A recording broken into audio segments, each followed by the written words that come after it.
Mi querido Fercho Urquiza. Dianita, ¿Cómo estás? ¿Cómo estás? ¿Bien? ¿Y tú? Oye, ha sido muy, muy interesante todo este proceso para poder gestionar esta conversación. Sí. Y te lo agradezco muchísimo. No, hombre, con porque gusto. yo sé que tienes muchísimas ocupaciones, eres un tipo súper activo, súper proactivo, apasionado de la labor que haces por gusto y por trabajo. Entonces yo te agradezco esta conversación. No, con todo gusto. Y tú andas igual de movida que yo, entonces. Andamos qué en bueno movimiento, amigo. que lo cuadramos. Andamos, tú en el coche y yo a patín. Correcto. Pero andamos en movimiento.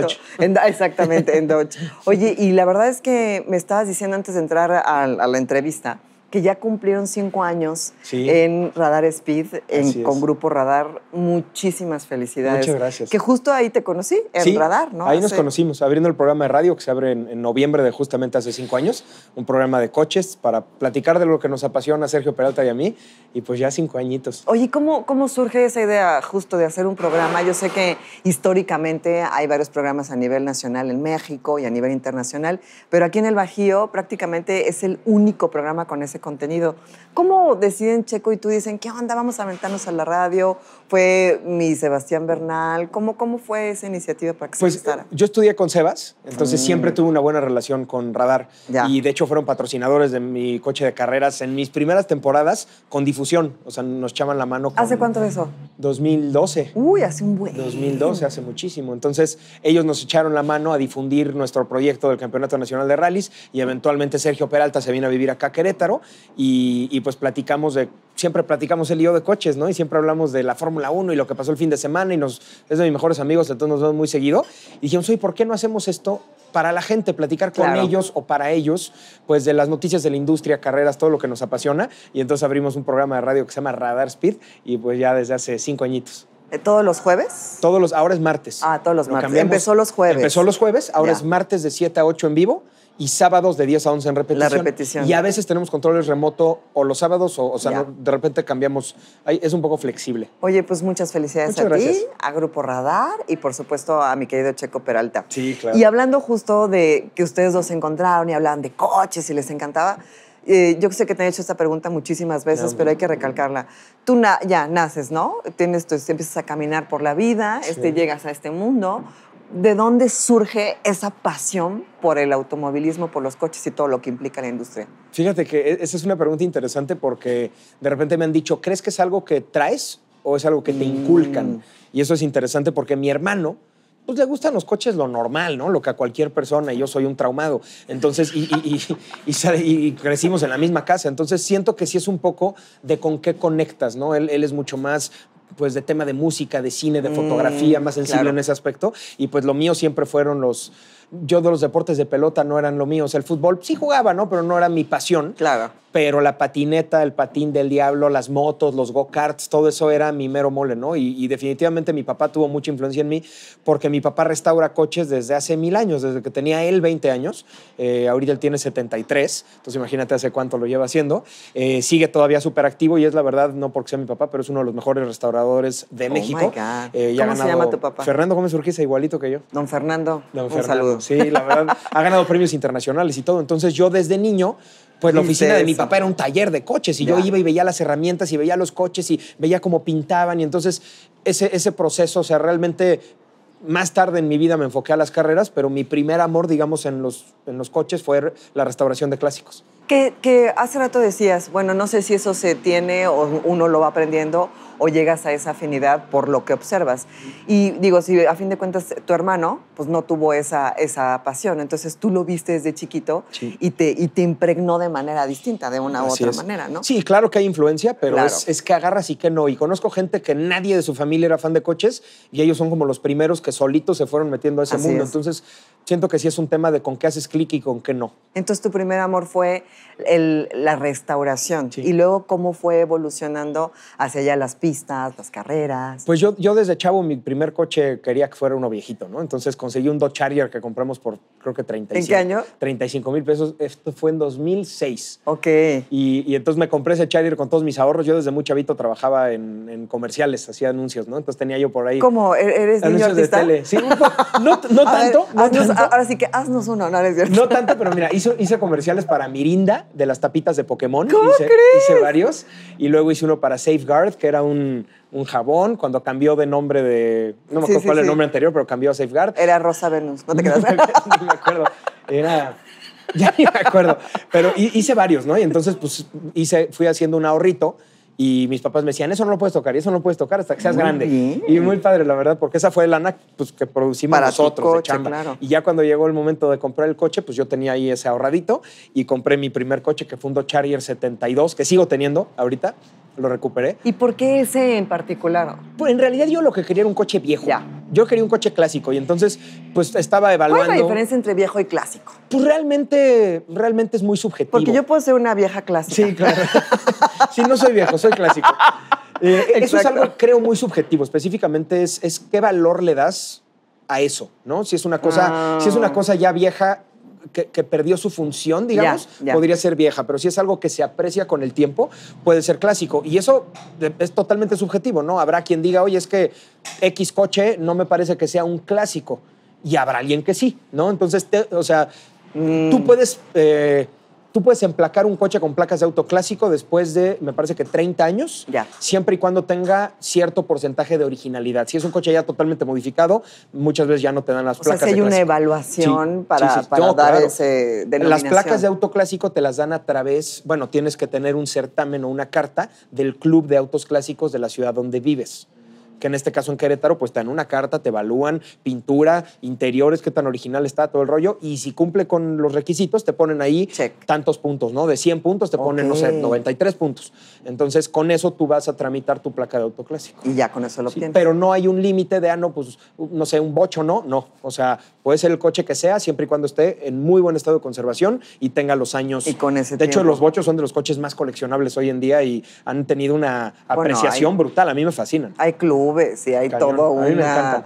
cultura alrededor de ese modelo de coche. Así es. Oye, y volviendo entonces, te Sí. compras tu coche, ¿no? Un Charger 72. con tus Yo no ahorritos. buscaba un Charger específicamente, yo Ya. quería uno viejito. Busqué un Ford Maverick, Mustang no me alcanzaba, busqué uno que se llama Barracuda, que me gustaba, y pues con Dusters, o sea, todo lo que fuera viejito, setentero, americano, yo quería algo por ahí, ¿no? Ok. Y se me presenta la oportunidad de este Charger 72, que estaba bastante amolado, traía un rin de chile, de así, ya sabes, chile, mole, pozole, y luego estaba mal pintado de un lado. Superviviente. Sí, digamos que en ese entonces no era clásico, era viejo, ¿no? Ok. Y nos pusimos a restaurarlo y entonces pues con cosas que estaban en el taller, unos instrumentos que le habían sobrado ahí de un proyecto a mi papá, se los pusimos y luego un cuate le había cambiado el motor a no me acuerdo ni qué era el coche donador, pero le había cambiado el motor por uno picudísimo y le sobró un motor y entonces lo metí yo al mío. Entonces hicimos un Frankenstein con lo que se pudo y ese fue mi primer coche a los 10. ¿Y jaló bien? Sí, jaló bien. Bueno, dejaba tirado una vez a la semana, pero, Ok. pero sí, fue un coche que pues fue mi primer coche, ¿no? Yo me iba en él a la escuela, gastaba de gasolina a lo bruto, te dejaba todo apestoso la ropa, como cualquier coche viejo, te dejaba tirado, o sea, lo abrías con un desarmador, o sea, ya sabes, todo lo de coche viejo. Quien haya tenido un coche viejo me entenderá. Y pues lo tuve un rato y luego lo vendí porque choqué el coche de mi mamá. Yo en ese entonces no corría my nada, God. pero me gustaba manejar y mi mamá tenía un Gran Marquis que era tracción trasera y V8 y entonces drifteaba, o sea, jalaba muy duro y entonces Claro. yo mal aprendí a driftear y pues me salieron varias veces hasta que un día no me salió y le pegué a un coche y pues me dijeron mis papás, oye, ¿sabes qué? No estás castigado ni nada, Pague. pero vas a pagar hasta el último peso y creo que eso es algo bueno, ¿no? O sea, Por supuesto. responsabilizar a alguien por acciones buenas o malas. Claro. Y entonces vendí ese coche, ahora sí que paga lo que debes y ese coche lo recuperé 13 años después, estaba en Mérida y lo recuperé hace poco. O sea, hiciste una trazabilidad para ver dónde. ¡Wow! Fue por redes. ¿Cómo crees? Fue una historia muy padre. Oye, eso está para cortometraje. Está para ¿eh? cortometraje. Sí, claro, Sí, por supuesto. subí una historia de una foto que yo tenía de ese coche. Oigan, miren, este fue mi primer coche, lo vendí en 2007, le perdí Quiero la pista y recuperarlo. de repente un seguidor me pone, ese coche está en Mérida. Y yo, ¿qué? Y le pico. Bomba. Y le pico ese. Me dice, ese coche está aquí. Y le dije, a ver, mándame fotos. Y me mandó una foto y era un igualito, pero negro. Le dije, sí, pero el mío era verde. Y me dijo, sí, este era verde. Lo pintaron negro aquí.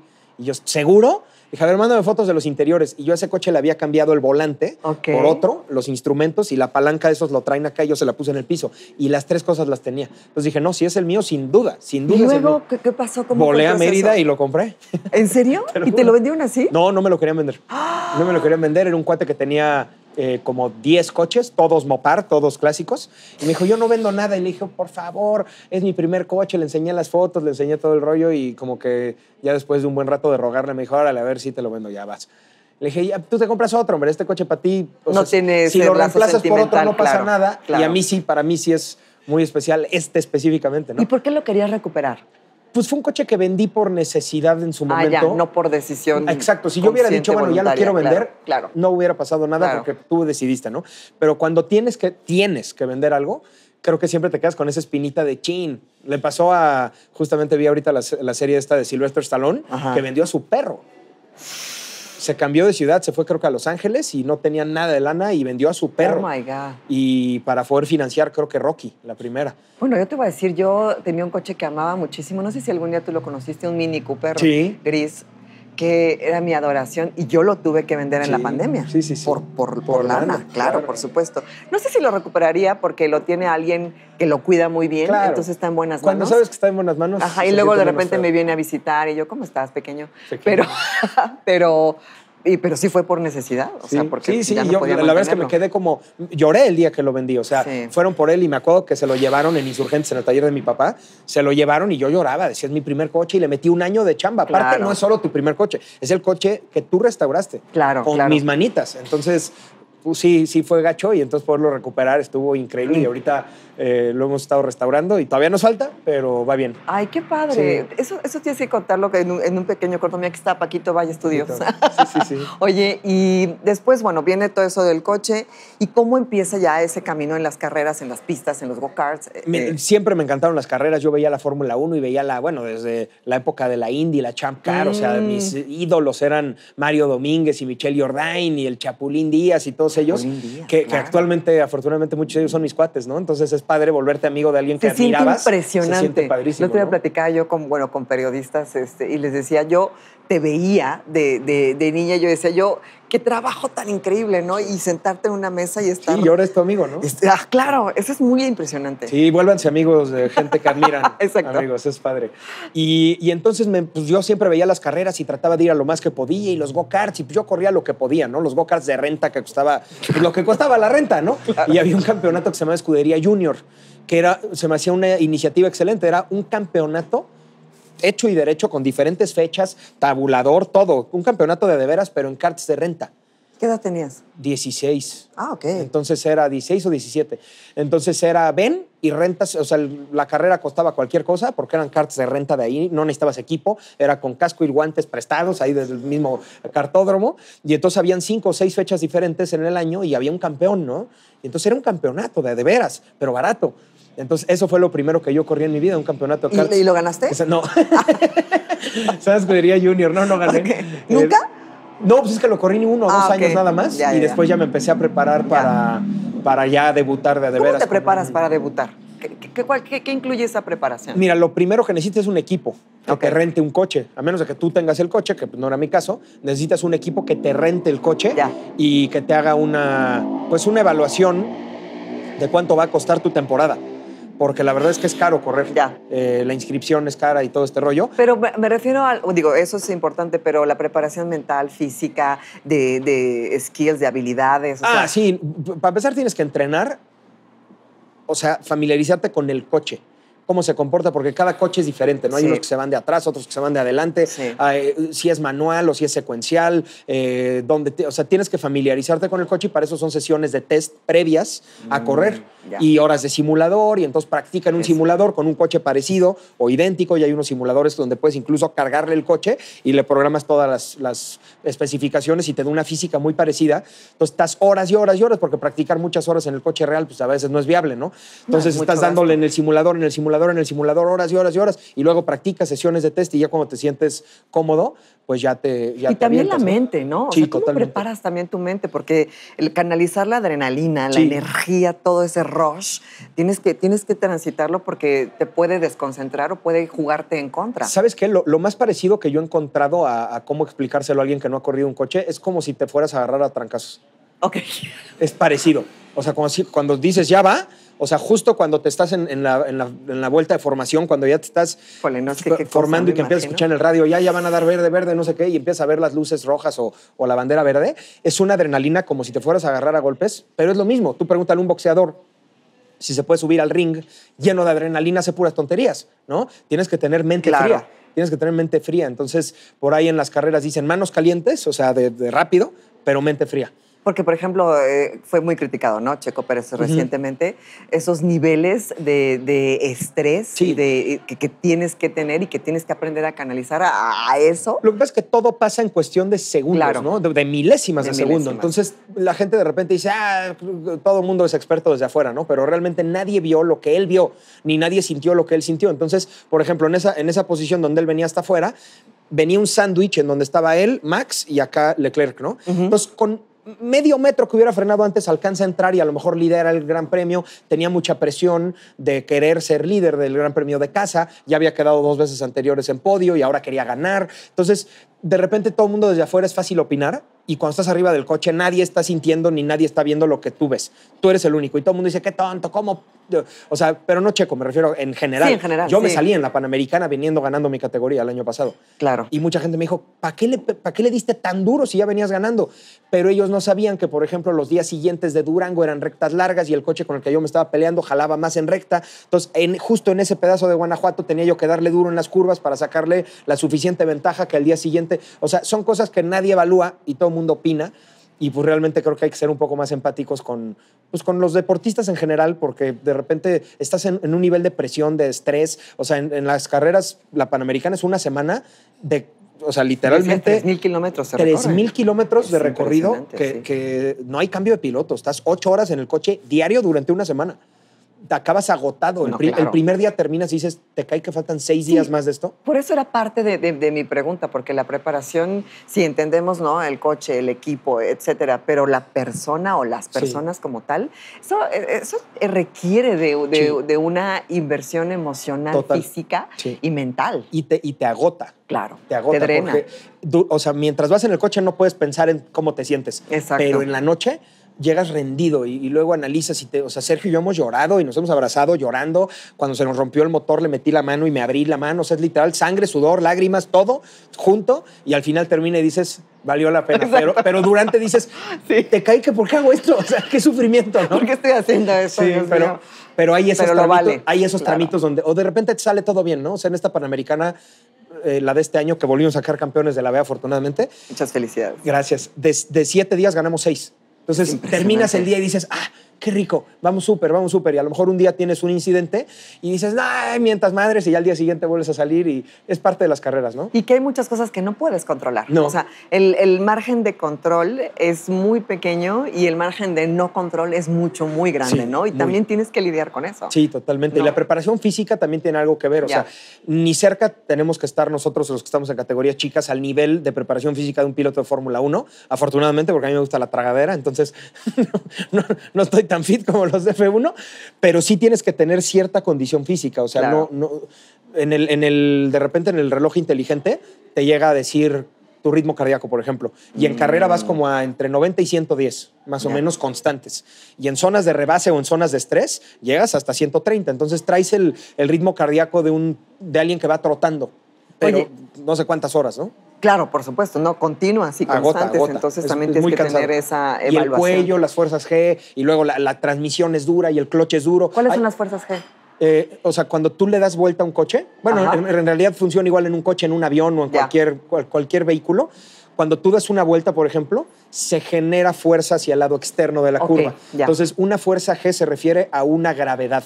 Entonces, es el equivalente. Punto de gravedad, es el equivalente a la gravedad de la Tierra, haz de cuenta, ¿no? Entonces, también eso juega, claro. Exacto. Entonces, un avión caza, por ejemplo, llega a generar hasta 8 fuerzas G en una subida así. Entonces, eso es como si pesaras 8 veces más de lo que pesas. Claro. Y en un Fórmula 1 genera 6 fuerzas G. Entonces, si tu cabeza, más o menos un cálculo, es que la cabeza de una persona pesa más o menos 10% de su cuerpo.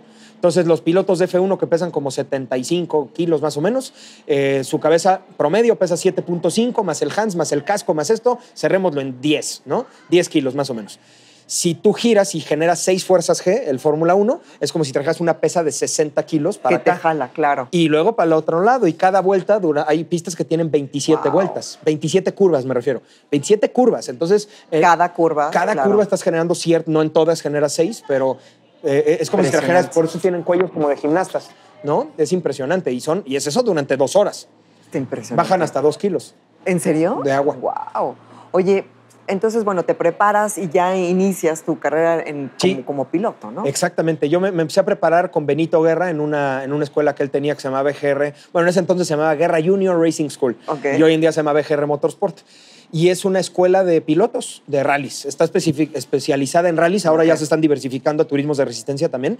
Pero yo ahí empecé y me empecé a entrenar con ellos desde ejercicios de conos, simulador, ejercicios físicos, todo. Sí, me enseñaron desde cero, ¿no? Y fueron varios años de preparación. O sea, de este tema de los go-karts que te digo de 16, 17 años, pues ponle que la preparación fueron otros, a la par de eso, como 3 años, yo creo. Es muchísimo. Sí, y yo debuto en el Rally 1000 Cumbres de Morelia en 2010. Ese fue mi primer rally. Y lo pagué con chamba porque fue intercambio con la escuela. Yo no tenía lana, ¿no? Entonces les dije, oye, fotos y conos y a ver qué sé hacer, ¿no? Les hago las presentaciones. Entonces, pues es un poco buscarle. Para poder estar, Para poder estar ahí. Y entonces corremos ese rally, quedamos en segundo de la categoría. Wow. Nos fue muy bien. Y luego en el siguiente rally de ese, que fue el Acapulco, me volteo. Oh my ese God. mismo coche, sí, me maromé. Por querer buscar el ¿Fue tu primer accidente? Mi primer accidente. ¿Y qué Se siente horrible. Se siente horrible. Sí, voltearte en un coche. Bueno, en estos coches. Bueno, aquí en Querétaro lo vemos todos los días, ¿no? Sí, lo vemos diario, pero sabes que eso es justamente el punto que quería llegar. Voltearte en un coche de calle es peligrosísimo. En un coche de carreras no tanto, porque traes jaula antivuelco, que es una estructura, son los tubos que ven dentro de los coches de carreras. Es una estructura que te protege en el caso de una volcadura que no se colapse el techo. Claro. Entonces te protege el cuello, traes casco, traes hands device, que es esta cuellera que va agarrada a los cinturones. En vez de traer un cinturón normal, traes 5 cinturones, 2 de aquí, 2 de aquí y uno que sale de en medio. Traes extintor central, hay una ambulancia al inicio del tramo. O sea, chocar en un coche de carreras, contrario a lo que mucha gente piensa, es mucho más seguro que en un coche de calle. Exacto. Entonces nosotros nos maromeamos y no nos pasó realmente nada. No, o sea, nada. Un poquito los campanazos el cuello. Pero estás protegido. No, me salí por la ventana y así, como si nada. ¿En serio? Había un piloto que le agradezco mucho a Ricardo Triviño, que hoy en día es gran amigo, que estaba una curva antes y vio todo y llegó con una coca y con su celular y me dijo, márcala a quien le tengas que marcar, avisa que estás bien, tómate esta coca, no sé qué, Wow. Sí, entonces muy... ¿Solo has tenido ese accidente? Fuerte solo ese. Sí, me he salido un par de veces, un laminazo contra el talud o una ponchadura o un trompo. Me he pegado en pista, me he pegado varias veces porque ahí sí vas contra otros coches, pero fuerte solo ese, afortunadamente. Oye, y también cuando realizas ese tipo de deporte, llega un momento en que entiendes que eso puede pasar, ¿no? Sí, claro. O sea, que esas eventualidades pueden suceder. Sí. También te preparas para aminorar o para reaccionar en caso de que haya una eventualidad. Sí, o sea, cuando ves que el choque ya es inminente, lo ideal es soltar el volante. Ok. Porque la dirección, como muchas veces es directa o hidráulica, cuando las llantas giran, el volante da 3 vueltas. Entonces, si tú tienes las manos adentro y pega la llanta y gira, el volante va a dar en un cuarto de segundo, va a dar 360 grados. Entonces, si tienes las manos adentro, te puede lastimar mucho los dedos. Ah, claro, entonces mejor. Es mejor soltarte y agarrarte hacia el cinturón. Ok. A veces se te olvida hacer eso. Por ejemplo, en mi salida del año pasado, cuando vi el video, me di cuenta que todavía yo lo estaba intentando sacar. Porque siempre es la esperanza de a lo mejor sale, a lo mejor sale. Entonces ya en la cuneta yo todavía le estaba girando a la derecha, sale, y no salió. ¿No? y no salió. Y ahí nos quedamos. Oye, y actualmente, además de hacer el programa, tienes tu taller, ¿qué viene o cuáles son esos proyectos en materia de como piloto? En materia de carreras, hay 2 proyectos que están ya confirmados para 2024, que es correr carrera panamericana nuevamente, en donde ya somos bicampeones, o sea, campeones de la A+ y campeones de la B, de 2 categorías diferentes, ya de la 4 cilindros y de la 6. Entonces ahora vamos a defender el campeonato de la 6 cilindros porque estamos ahorita firmados con Porsche, entonces vamos a defender ese campeonato. ¿Se sabe ya la ruta, no?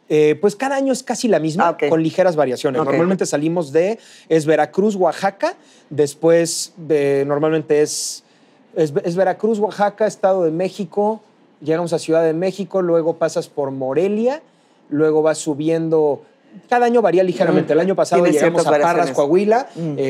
Este año llegamos a Monterrey. Entonces, varía ligeramente, pero casi siempre es una ruta muy similar. Fíjate que yo le platicamos hace ratito, antes de entrar a la entrevista, que me tocó verte por azar. O sea, digo, sabía que era la carrera panamericana.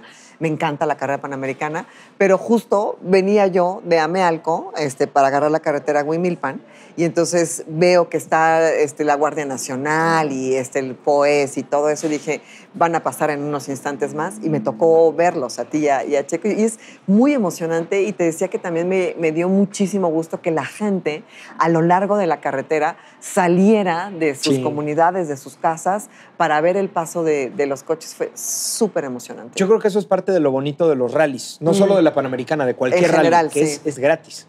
Claro, no tienes que ir, pasan, ¿no? Los espectadores en la ruta, tú puedes ver por dónde van a pasar y con tiempo te pones ahí y hay gente que hace su carnita asada y lleva su carpa y la hielera, las cervecitas. Y entonces estás pasando un día de campo con tu familia o con tus amigos estás viendo coches pasar y eso es muy bonito y es 100% gratis. Entonces el próximo año se van a la Carrera Panamericana nuevamente y el Campeonato Nacional de Turismos de Resistencia, que ese ya lo llevo corriendo varios años, 4 años por lo menos.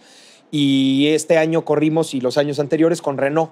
En un Renault Sandero RS y pues ya quedamos 2 veces campeones de la E4, que es nuestra categoría. Wow. Entonces el año que entra a ver si volvemos a correr en ese coche o si a lo mejor ya armamos un coche un poquito más grande, ¿no?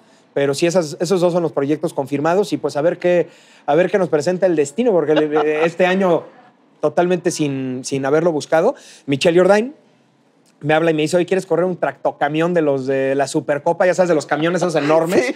Le dije, pues órale. Y entonces corrimos un tractocamión en naranja aquí en Querétaro, divertidísimo. Vas contra pilotos con mucha experiencia en esa categoría. Y pues yo era mi primera, le di dos par de vueltas antes, ¿no? Entonces le dimos y pues no nos fue tan mal, pero definitivamente pues son experiencias nuevas en donde no puedes esperar ganar sin tener las horas vuelo de los demás. Por supuesto. Te voy a ver en unos años en un Monster Truck. Así de, y ahora Fecha Urquiza. Sí, va a aplastar coches. Apachurrando coches. Oye, me encanta todo lo que haces. Es muy joven y creo que has construido a paso firme toda una carrera que tiene todavía muchísimo por venir. Y yo siempre, miren, yo a Fercho le hablo todo el tiempo, ¿qué piensas de esto? Le mando artículos, o sea, porque me gusta mucho tu approach y como a ti te gustan, para quien no sabía, le gustan los coches, de veras, Me fascinan los coches, me fascina la velocidad, me fascinan las motos, por eso me mantengo lejos. Porque hay que tenerle mucho respeto. Sí. Pero me encantan, me gusta. El otro día platicaba con mi pareja, le decía, es que este coche, ¿cuánto torque tiene? Y se me ha quedado como... ¿Qué es eso? Ajá, ¿por qué? ¿Cómo sabes eso? Y es que en mi caso, mi papá, para que yo pudiera tener un coche, me enseñó de coches. Entonces me dijo, usted, porque mi papá es del norte, entonces me habla de usted. Me dice, usted no puede tener un coche si no sabe cambiar una llanta, conocer el motor, tomar clases, aprenderme el reglamento de tránsito. Y hoy que me estaba preparando para venir a platicar contigo, decía, ¿cómo ha cambiado el respeto a conducir un automóvil? Sí. O sea, yo me acuerdo que antes el conducirlo era todo un protocolo, era todo un simbolismo de que estás listo para manejar un coche, ¿no? Entonces yo me acuerdo que era otro approach. Ahora creo que se ha perdido un poco, y tú me dirás desde tu expertise, se ha perdido un poco esa seriedad de lo que implica estar al frente del volante de cualquier tipo de automóvil. Sí, yo creo que son 2 partes. La primera es que los coches han evolucionado tanto que incluso un coche muy básico y muy comercial ya tiene 110 caballos. O sea, es una cifra que hace años solo encontrabas en coches ya 6 cilindros, ¿no? Exacto. Entonces, si consideramos, por ejemplo, que la generación, no sé, de mi papá aprendió a manejar en bochitos, en Datsuns, en coches de 60 caballos de fuerza, algunos menos de eso, pues obviamente agarras cualquier coche comercial de hoy en día, un Versa, un March, el que quieras, y jalan como demonios. Traen 115 caballos y pesan bien poquito. Sí. Entonces, el coche que sea ya hoy en día jala mucho más que los coches anteriores, ¿no? Eso creo que tiene que ver, porque la gente a lo mejor no se da cuenta que a 100 y tantos kilómetros por hora vas recorriendo muchísima distancia, ¿no? Y también hay un tema que comentas que me parece interesante. Independientemente que te gusten los coches o no, si es tu medio de transporte, es muy bueno que sepas el mantenimiento básico. Así ¿no? es. Así como de una casa, o sea, ¿sabes qué? El boiler y esto, y cómo funciona, dónde le prendo. Siento que en el coche es un poco lo mismo, ¿no? Incluso para que no te vean la cara.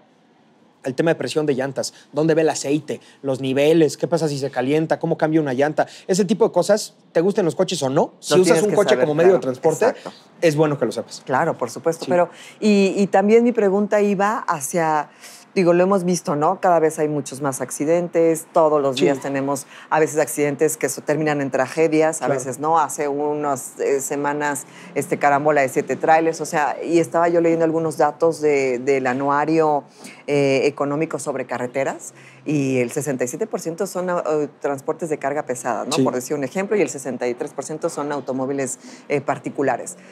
¿Crees tú que ha cambiado como nuestra forma o nuestra preparación, respeto, seriedad? No lo sé, no sé cómo definir cómo nos hemos transformado como conductores o conductoras. Yo creo que no es tanto un tema de que ha cambiado el respeto, sino más bien que anteriormente no existían los celulares.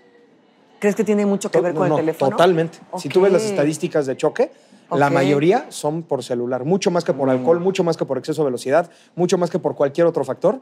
Es por distracción. Distracción, hablamos de principalmente celular y andarle moviendo a la pantallita. Entonces, hoy en día los coches te entretienen tanto Ya. que antes a lo mejor no tenías gran cosa que hacer. Venías escuchando el radio o venías lo que sea, ¿no? O venías en tus pensamientos. Y hoy en día vienes viendo acá TikTok, Instagram y no sé qué y bajas la mirada Sí. y la gente no está dándose cuenta que a 60 kilómetros por hora bajas la mirada 2-3 segundos y avanzaste muchísimo, ¿no? Entonces, para cuando vuelves a subir, pues ya están Ya estás frenados, enfrente, o se sí. cruzó alguien, o salió Sí. un coche de una boca calle. Sí. Entonces, creo que el uso de celular se debería de erradicar al 1000% y que las multas deberían ser el triple, ¿no? Por el uso de celular, para que la gente no lo haga, porque realmente por conciencia no lo van a dejar de hacer. Estoy absolutamente de acuerdo Y a ver, contigo. todos trabajamos y eso, y de repente necesitas tomar una llamada, pero entonces toma la llamada, ponlo en speaker y vas viendo para adelante. Lo peor o sea, tomar una llamada te distrae poco. O sea, sí vas pendiente de acá, pero por lo menos vienes viendo. Claro. Pero venir texteando y peor venir en redes sociales mientras Sí. manejas, Sí. eso sí lo tenemos que erradicar brutalmente. Y el tema de los camiones de carga, pues desafortunadamente muchos operadores que hacen las cosas increíbles se ven afectados por algunos pocos que lo hacen mal. O por dueños de empresas, que eso mucha gente no lo Así atribuye. es. Todo el mundo dice, es que los conductores de los trailers. A ver, los conductores de los trailers a veces los obligan a trabajar jornadas mucho más de lo que Exacto. debería de ser, van cansados. Exacto. Y oye, ¿sabes qué? Es que el camión, no sé, el camión puede llevar 20 toneladas, métele 30 y nos ahorramos medio viaje. Entonces, obviamente... O mantenimiento también Obviamente de no frenan los Exacto. camiones cuando los traes con sobrecarga. Obviamente los caminos se van dañando cuando los camiones van sobrecargados porque están calculados a cierta resistencia. Si los conductores llevan 14 horas manejando seguidas porque el patrón les dijo, oye, pues es que rífatela, ¿no? Y te doy una lanita extra.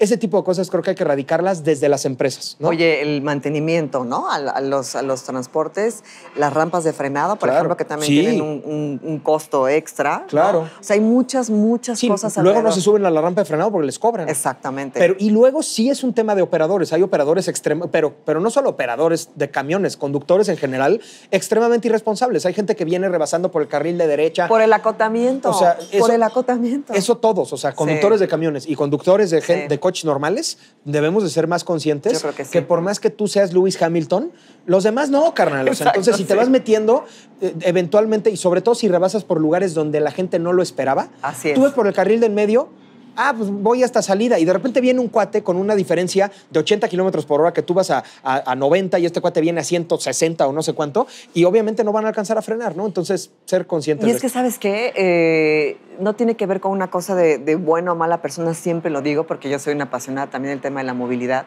pero el estar al interior de un automóvil, de este espacio, te disocia naturalmente. Sí. O sea, te separa, ¿no? Por el sonido. Entonces, te sientes como muy independiente del entorno en el que estás. Totalmente. Y eso te puede hacer sentir hasta invencible, sí, ¿no? Es una sí. percepción errónea de la realidad. Sí, y hay algo muy interesantísimo, Dianita, que cuando te subes un coche, tu espacio personal crece al tamaño del coche. Entonces, cuando alguien se te mete muy cerca o te pasan muy cerca, es el equivalente a que en persona alguien se te parara aquí a centímetros de la cara y te sientes agredido. ¡Claro! Pues por eso la gente de repente es tan agresiva cuando se le meten y eso, porque tu espacio personal ocupa todo el espacio del coche. Está súper interesante sí, eso, ¿eh? Sí, eso es interesante. Súper interesante. Pero siempre hay que tener razón. calma, ¿no? O sea, las peleas callejeras, nunca sabes con quién te metes, Exacto. si traen pistolas, si traen, o sea...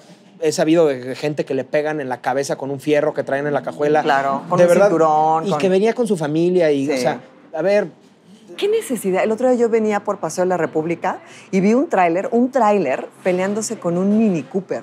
Y se iban peleando y se iban rebasando en Paseo de la República. Sí, claro. O sea, dices, neta, o sea, un segundito nomás de tomar aire, exhalar, Sí. no pasa nada. De eso no depende tu respetabilidad. No vale la pena. No vale absolutamente No vale la pena. ¿no? Y voy a decir algo que no se debería decir, pero a ver, estás muy enojado, miéntale la madre con tu ventana cerrada, ¿no? ¡Ey, idiota! Y ya tú también, tarado, y ya. Se van los Sí, dos a sus casas, no pasa nada, hombre. exactamente. Pero bajarse, ya, porque la gente está enojada. O utilizar el auto como Como arma, ¿no? Ah, Bueno, exacto. eso está peor. Eso está Exacto. peor. Y hay gente que lo hace, claro. No, bueno, lo he visto every day.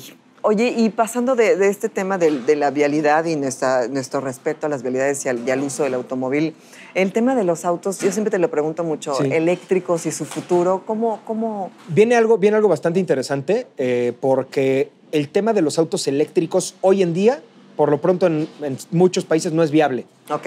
O sea, un coche eléctrico no es tan viable porque no hay suficiente generación de energía. Pasó, creo que me parece que en California, que hay un gran porcentaje de coches eléctricos, le están teniendo que pedir energía prestada a Nevada para satisfacer la demanda de consumo de eléctrico en la noche, porque un coche consume muchísima energía, ¿no? Entonces, creo yo que los eléctricos es una solución temporal, creo yo, porque lo que viene ahora, que está muy interesante, que creo que hay que ver, es número uno, los coches de hidrógeno. Okay. Y existen ya, ¿eh? No es un prototipo que ya se vende. Toyota tiene ya coches de hidrógeno que no se venden en México, pero ya existen. ¿Qué es un coche de hidrógeno? Le meten hidrógeno en el tanque y por una reacción química genera electricidad. Entonces es un coche eléctrico, pero que no tienes que cargar, sino que le metes un líquido que genera una reacción química que genera electricidad y gracias a eso puede avanzar el coche. Y lo único que saca por el escape es vapor de agua. Ok. Entonces es totalmente ecológico.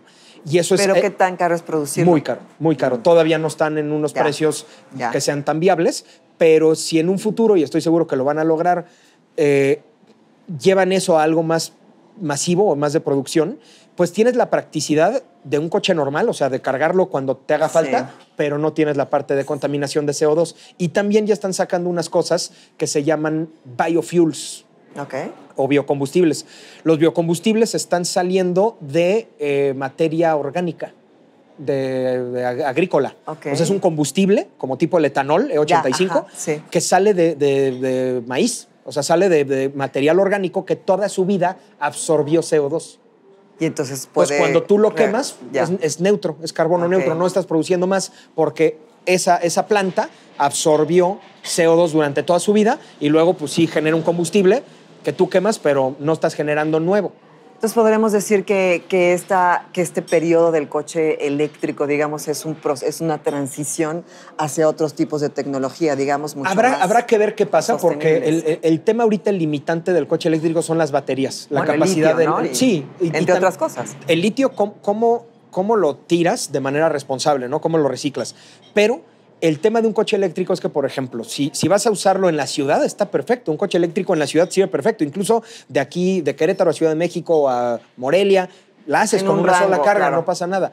El tema es cuando ya necesitas irte de aquí a Monterrey, pues necesitas programar tus paradas, ver en la app que no estén ocupados los cargadores, que cuando llegues realmente estén sirviendo. Sí. Y sobre todo, más que esa infraestructura, es cómo estás generando la energía.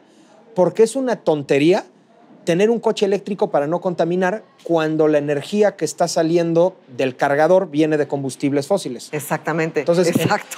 Mientras en México no apostemos a energías renovables desde la producción de la energía, no sirve de nada tener un coche eléctrico. O sea, sí, perfecto, no le estás poniendo gasolina, le estás poniendo la planta que está generando esa energía quemando cosas. Exacto. Es lo mismo, termina siendo lo mismo. Entonces, donde realmente se cierra el círculo es si la energía se produce de manera solar, eólica o estos generadores en el mar, etcétera, y de ahí se carga un coche eléctrico. Ahí sí te saliste del círculo de producción de CO2, ¿no? Pero si no, simplemente es una simulación, digamos, ¿no? Sí, y entonces hoy en día creo que algo muy viable son los coches híbridos. Los coches híbridos es algo muy viable. ¿Por qué? Porque por lo menos ya le estás recortando casi a la mitad el tamaño del motor.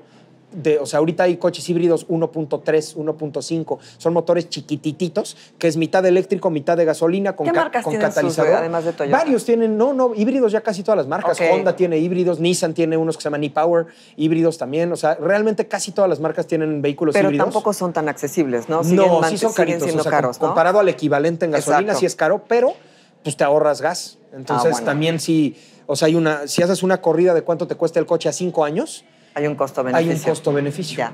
Sí. Fercho, me encantaría. Yo podría quedarme contigo Horas y horas, ¿verdad? horas y horas platicando porque es brutalmente interesante tu conversación. Muchas gracias. Pero tengo hambre. No, Muy bien, vamos a desayunar. Estamos en Soul. Sí. Es un lugar increíble aquí en Juriquilla. Me contabas que los jueves hay espectáculo de stand-up. Los jueves comedy. hay, sí, Soul Juriquilla es el cuarto Soul que existe ya en el país. Está Soul La Roma, Soul Condesa, Soul Avándaro en Valle de Bravo y Soul Juriquilla, en donde afortunadamente tuve la oportunidad de que Rodrigo Toro, el fundador, me invitara a formar parte del proyecto y pues nosotros aportando desde donde podemos.